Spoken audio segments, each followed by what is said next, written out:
PM Karnataka में आप सभी का एक बार फिर से स्वागत है। मैं हूं सिमरन। लोकसभा चुनाव से पहले सत्ताधारी दल भारतीय जनता पार्टी के हालात कुछ ठीक नजर नहीं आ रहे हैं, क्योंकि इस बार ना तो 2014 और 2019 वाला मोदी मैजिक नजर आ रहा है और ना ही हिंदुत्व का कार्ड भाजपा के लिए कोई खास काम आ रहा है। और काम की दम पर तो जनता के बीच जाने का सवाल ही नहीं उठता, क्योंकि इसके लिए काम किया जाना भी होना चाहिए। ऐसे में भाजपा की हालत काफी पतली नजर आ रही है। इसीलिए अब भाजपा अपने एनडीए के कुनबे को बढ़ाने की फिराक में नजर आ रही है, क्योंकि भाजपा के सामने इस बार एक मजबूत विपक्ष के रूप में विपक्षी गठबंधन इंडिया नजर आ रहा है। ऐसे में भाजपा अपने कुनबे को बढ़ाने में भी कतई पीछे नहीं हट रही है। यही वजह है कि अब कर्नाटक में विधानसभा चुनाव हारने के बाद भाजपा कर्नाटक में खुद को कांग्रेस के मुकाबले मजबूत करने में जुट गई है। इसीलिए अब भाजपा प्रदेश में जेडीएस के साथ भी गठबंधन करने पर विचार कर रही है। हालांकि अभी तक दोनों दलों के बीच में बातचीत पक्की नहीं हो पाई है, क्योंकि सीट बंटवारे को लेकर के दोनों दलों में आपसी सहमति अभी नहीं बनी है।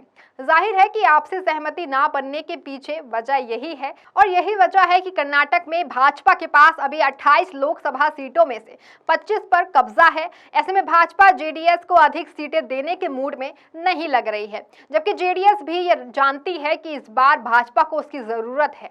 तो वही मोकलिंगा समुदाय पर जेडीएस और देवगौड़ा की अच्छी पकड़ है। इसीलिए जेडीएस भी मौके की नजाकत को समझते हुए कम सीटों पर सहमत होने के लिए तैयार नहीं हो रही है। यही वजह है कि दोनों दलों के बीच गठबंधन पर बात अभी अटकी हुई है। इस बात की पुष्टि कर्नाटक के पूर्व सीएम और प्रदेश में भाजपा के वरिष्ठ नेता बीएस येदियुरप्पा ने भी की है। येदियुरप्पा ने यह साफ किया है कि प्रधानमंत्री नरेंद्र मोदी, केंद्रीय गृह मंत्री अमित शाह सहित पार्टी का केंद्रीय नेतृत्व 2024 के लोकसभा चुनाव के मद्देनजर कर्नाटक में जनता दल के साथ गठबंधन को लेकर के फैसला करेगा। खुद को किनारे करते हुए येदियुरप्पा ने साफ कहा है कि फैसला गृह मंत्री और प्रधानमंत्री मोदी करेंगे। मुझे इस बारे में अब तक कोई विशेष जानकारी नहीं है। पूर्व सीएम ने कहा कि वो बीजेपी चुनाव समिति की बैठक में भाग लेने के लिए दिल्ली जा रहे हैं और इस दौरान सभी नेताओं से मुलाकात करेंगे। उन्होंने कहा कि राज्य की राजनीतिक स्थिति पर चर्चा करने और उनके सुझाव लेने की कोशिश करूंगा। भाजपा नेता ने साफ कहा है कि दिल्ली नेतृत्व जो भी निर्णय लेगा हम उसका पालन करेंगे। वहीं जेडीएस के साथ गठबंधन पर पूर्व मुख्यमंत्री बसवराज बोम्मई ने कहा कि उम्मीद की जाती है कि विपक्ष में मौजूद दोनों दलों को एक साथ आना चाहिए। उन्होंने कहा कि अगली बातचीत दिल्ली स्तर पर होगी और सभी नफा नुकसान पर विचार करने के बाद दोनों दलों के नेता फैसला करेंगे। इस दौरान विपक्ष पर निशाना साधते हुए बोम्मई ने कहा कि उन्होंने इंडिया गठबंधन बनाया है, जहां ममता बनर्जी, भाकपा, कांग्रेस, अरविंद केजरीवाल जैसे विरोधी एक साथ आ गए हैं। क्या वे सभी असहाय हैं? उन्होंने कहा कि भारत के राजनीतिक इतिहास में ऐसे उदाहरण हैं जहां विभिन्न चुनौतियों का सामना करने के लिए विभिन्न प्रकार की समझ बनी है। जेडीएस के साथ ही गठबंधन पर बोम्मई ने कहा कि कर्नाटक में इस दुष्ट सरकार से मजबूती से लड़ने के लिए हम साथ मिल रहे हैं। हालांकि पिछले हफ्ते येदियुरप्पा ने कहा था कि राज्य की 28 लोकसभा सीट में से 4 पर जेडीएस चुनाव लड़ेगी, लेकिन ऐसा लगता है कि जेडीएस इतनी कम सीटों पर तैयार नहीं हो रही है। इसीलिए बाद में येदियुरप्पा ने यह भी कहा था कि इस संबंध में चर्चा अभी तक अंतिम रूप से नहीं ले सकते हैं। उन्होंने कहा था कि मोदी और शाह व्यस्त हैं और कुछ दिनों में वे इस मुद्दे पर चर्चा कर भी सकते हैं और निर्णय ले भी सकते हैं। वहीं इस मुद्दे पर जेडीएस नेता एचडी कुमारस्वामी ने कहा कि बीजेपी और उनकी पार्टी के साथ मिलकर के लोकसभा चुनाव लड़ने पर चर्चा अभी शुरुआती चरण में है।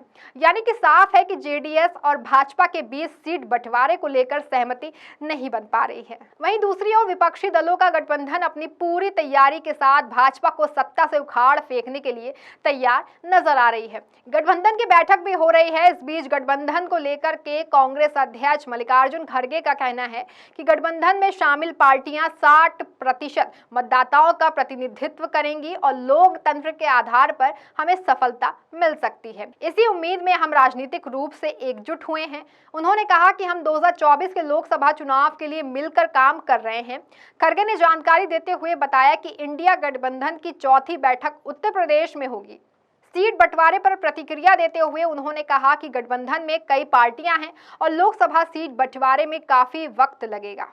वहीं जेडीएस भाजपा गठबंधन पर प्रतिक्रिया व्यक्त करते हुए कांग्रेस अध्यक्ष ने कहा कि शुरू से ही वे धर्मनिरपेक्ष के साथ राजनीति कर रहे हैं।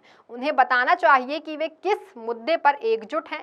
प्रधानमंत्री नरेंद्र मोदी और जेडीएस प्रमुख एचडी देवगौड़ा ने मुलाकात की है। ये स्पष्ट नहीं है कि कितनी सीटें आवंटित की जाएंगी। उन्होंने कहा कि कोई भी एकजुट हो, हमारा राजनीतिक संघर्ष जारी रहेगा। यही साफ है कि सत्ता पक्ष और विपक्ष दोनों ही अपनी अपनी तैयारियों में जुटे हैं और दोनों ही अपने अपने कुनबे को बढ़ाने पर जोर दे रहे हैं। अब आगे क्या होता है ये तो आने वाला समय ही बता पाएगा। फिलहाल इस खबर में आपके लिए बस इतना ही। ऐसे जुड़े रहें हमारे साथ और देखते रहें 4 PM कर्नाटक। धन्यवाद।